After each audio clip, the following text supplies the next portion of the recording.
Kuya Rab, may ipinagbilin kay Viancy bago sila pumunta ng Albay. Mahigpit daw itong ipinag-utos ni Kuya Rab kay Viancy. Ano naman kaya mga kalingap ang utos ni Kuya Rab na hindi pwedeng suwayin ni Viancy? Gaano ba ito katotoo mga kalingap? Iyan po ay ating malalaman mamaya. At bago po tayo magbigay ng sarili nating komento, pakiusap po na tapusin ang bidyong ito para malaman natin ang nilalaman nito. Isang mapagpalang araw po mga kalingap. Kumusta po kayo? Narito pong muli ang inyong lingkod Kalingap Vlogs channel na maghahatid sa inyo ng panibagong update patungkol sa inyong paboritong Kalingap beneficiary na si Viancy. Ngayon po mga Kalingap ay inyo nang malalaman ang tungkol sa pinapagawa ni Kuya Rab kay Viancy na dapat niyang sundin. Actually mga Kalingap ay para naman talaga sa safety ni Viancy ang nais lang ipahatid ng mixing reaction video na ito. Well, gusto kasi ni Kuya Rab mga kalingap ay maging maingat lagi si Viancy sa pagdadrive ng motor lalo na at hindi pa siya marunong o bihasa sa pagdadrive. Gusto lang po kasi mga kalingap ni Kuya Rab na secure ang kaligtasan ni Viancy every time na gagamitin niya ang motor. One more thing mga kalingap ay wala pang lisensya si Viancy dahil wala pa itong 18 years old.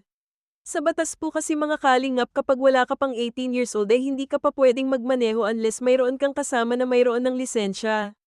Mahalaga po kasi ang lisensya mga kalingap dahil kung ano man ang mangyari ay hahanapin ito sa may-ari ng motor. At dahil probinsya naman sila Viancy ay hindi naman siguro masyadong mahigpit sa kanila. Pero pinaka the best pa rin ay yung sumusunod sa ruling ng Land Transportation Office para makaiwas sa anumang aberya. Lalo na ngayon mga kalingap ay nasa break-in period ang motor ni Viancy. Which is para matest ang performance ng motor. But pretty sure naman mga kalingap dahil 2 years from now ay makakakuha na rin naman si Viancy ng driver's license. At sa aking opinyon ay marunong nang mag-drive si Viancy. Good thing is willing naman talagang matuto si Viancy na makapag-drive. Malakas naman ang kanyang loob na gamitin ang motor. Hindi naman na problema kung sino ang magtuturo kay Viancy bakit. Actually mga kalingap ay nag-offer na rin naman si Kalingap Edo kay Viancy na siya mismo ang magtuturo kay Viancy. Basta't mag-meet ang oras nilang dalawa. What I mean mga kalingap ay parehas ang kanilang free time. Mas makakabuti nga na si Kalingap Edo ang magturo kay Viancy para mas madali niyang matutunan bakit. Dahil hindi na naiilang si Viancy kay Kalingap Edo. Palagay na ang kanyang loob at hindi siya mahihiya kung sakaling may mga tanong siya.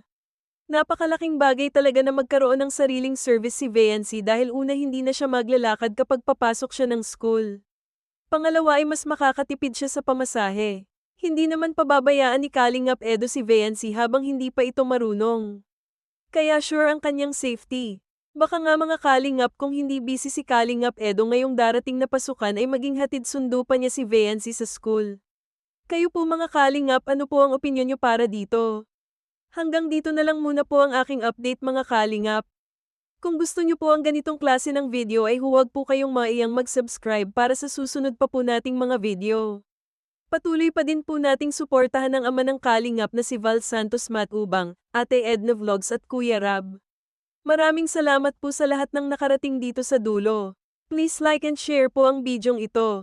Ingat po kayo and God bless po.